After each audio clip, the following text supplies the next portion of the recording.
Excel checkboxes are a type of form control that can be added to a spreadsheet with just a few clicks to create an interactive list of items that can be checked off. You can also link them to formulas to dynamically turn off and on items you want displayed in a chart or conditional formatting and more.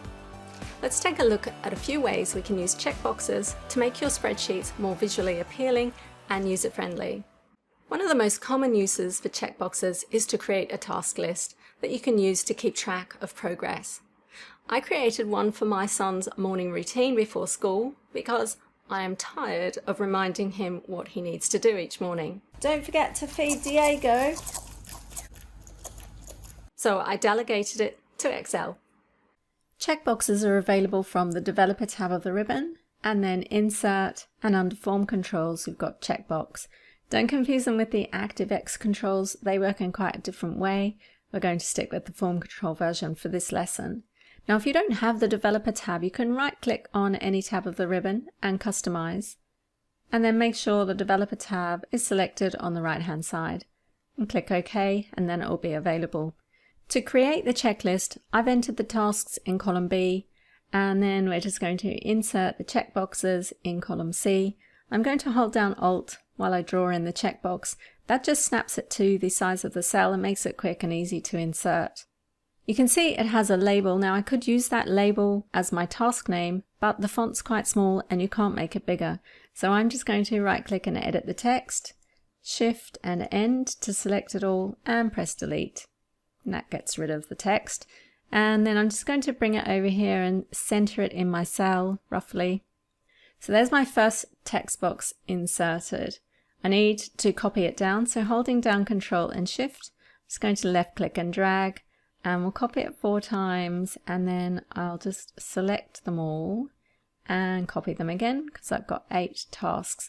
Now don't worry too much about the alignment, just get the last one and the first one exactly where you want, and then Control A to select them all. And then on the Formatting tab, we're going to align them and distribute them vertically. That just centers them in each of the cells. I can check the checkboxes as they are, but if I want to reference the status of the checkboxes in a formula, then I need to output that information to a cell.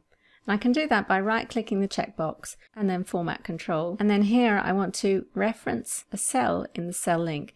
I'm going to just pop it in column F on the same row as the text box, but you could put that on another sheet out of the way of your report, for example. So I'll click OK, and then I just need to repeat it for each of the text boxes. There's no shortcut, so I'll fast forward while I do this so you don't get too bored. Now you won't get a result in the cell link until you check the checkbox for the first time, and then it will record the status. Now if you perform a math operation on these true or false Boolean values, you can see it converts it into the numeric equivalent of 1 or 0, 1 for true, 0 for false. And I can use this to add a progress complete status bar using a formula to count the completed tasks divided by the count of the total number of tasks. So first of all, we want to know how many tasks are completed.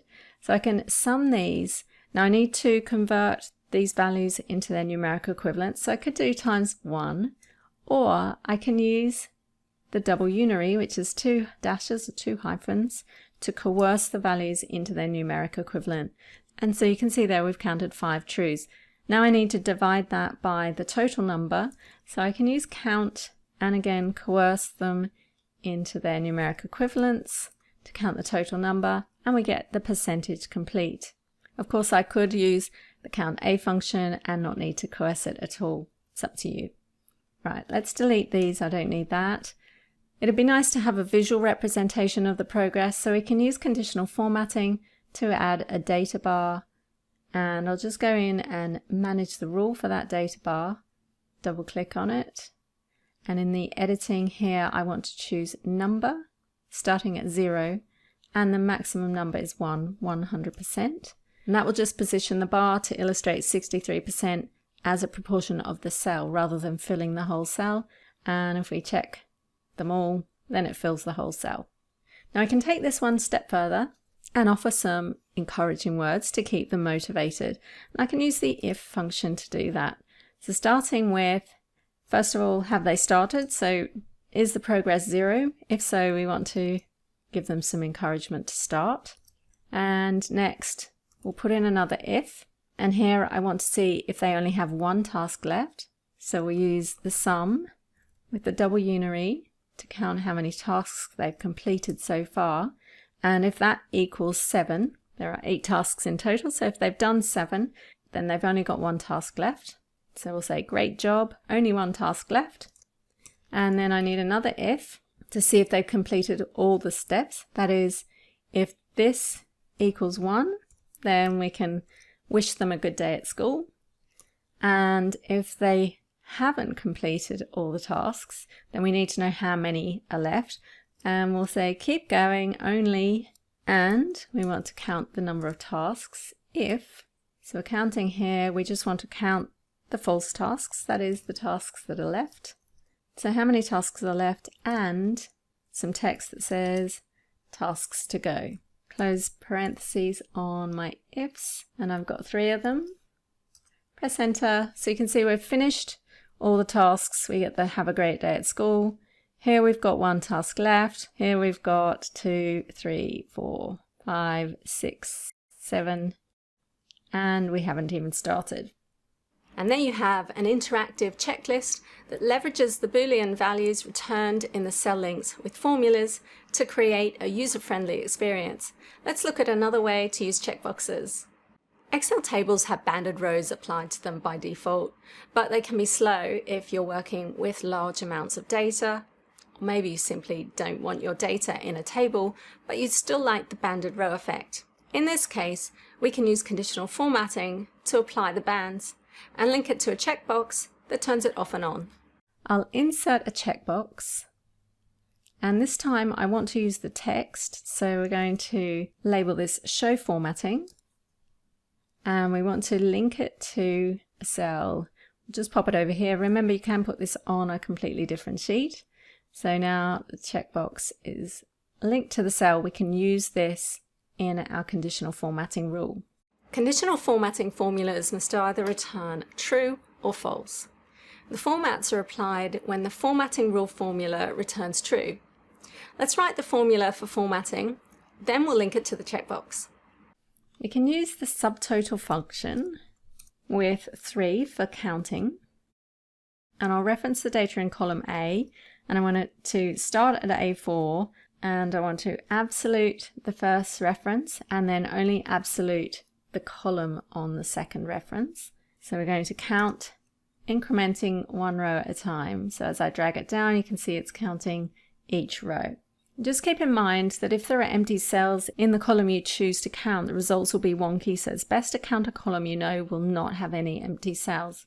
The next part of the formula uses mod, so let's rough it in mod, to calculate the remainder after dividing the subtotal by 2. So we'll pop that in there, and then when we copy it down, you notice it returns a series of 1s and 0s. Remember, 1 is the numeric equivalent to true, and 0 is false, and that means when we use these numbers in our conditional formatting rule, this row is going to be formatted, this row isn't, this row is, this row isn't, and so on. So that's the formula we can use for conditional formatting the banded rows. Now to link that format to a checkbox, we simply wrap this formula in AND. So this is our first logical test, and then we want another one that simply checks the status of the checkbox. So I'll absolute reference that with F4, close parentheses. So at the moment you're not going to see any difference other than instead of 1s and 0s we get trues and falses because we've used AND. But if I turn the formatting off, they're all false, and on, and so on. So this is the rule. I'm just going to highlight it and Control-C to copy it, and then we're going to apply the conditional formatting. So selecting the table, I'm going to go to the Home tab, Conditional Formatting, New Rule, and here I want Use a Formula. Let's Control-V to paste it in, and we'll format the fill in this grey colour. OK and OK, and there's our formatting. We don't need this formula here. I just like to build my formulas in the grid so I can see the results are working out as I'd expect. Then I copy it into the Conditional Formatting Manager. And there you have turning formatting on and off with a checkbox. Checkboxes enable you to add interactive elements to a chart, including removing and adding series at the click of a button. You can see here the series are linked to this table, and these formulas are linked to the cell link for each of the text boxes. So let's go and set that up in the file we're working on. We'll start by inserting the checkboxes, and we're just going to draw them up here on the chart. I don't want the text, so we'll just select that and delete it. And let's just position it. Holding down Control and Shift, I'm going to copy it across 2 more times. And then let's right click and set up the cell links. So this one is for average. I'm just going to pop it above where I need to reference it, so it's to hand. Of course, this table would normally be on another sheet, out of sight. Okay, there's my checkboxes, and they're all linked to these cells. Next, I just need to populate the formulas that are going to return the values that feed through to the chart. So the first one is average, and we can just use if to see what the status is here. So if it's true, and we'll F4 to absolute, then I just want to pick up the average, F4 to absolute. Otherwise, we want the NA error, and we can use the NA function with no arguments, just an opening and closing parentheses, and we're done. Press enter. Let's copy it down. You can see it's now in the chart, and it's referencing the average. Let's repeat that for the target. So again, if this is true, then and absolute, then we want the target, absolute, otherwise NA error, close parentheses, and copy it down.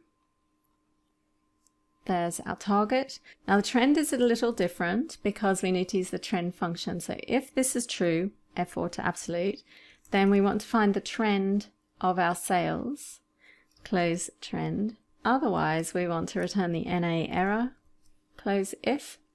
And this is a dynamic array formula, so it's spilled the results. Now, if you don't have dynamic arrays, all you need to do is select the cells before typing in the formula, and then Control Shift and Enter to complete it. And you'll notice in the formula bar, it's got the curly braces around it to indicate that this is an array formula. And there you have an interactive chart where you can turn on and off the series that you want to display. So there you have 3 different uses for checkboxes. Of course, there are many ways to use them, so let your imagination run wild. You can download the Excel file containing the completed examples for this lesson from the link here. If you like this video, please give it a thumbs up and subscribe to our channel for more. And why not share it with your friends who might also find it useful. Thanks for watching.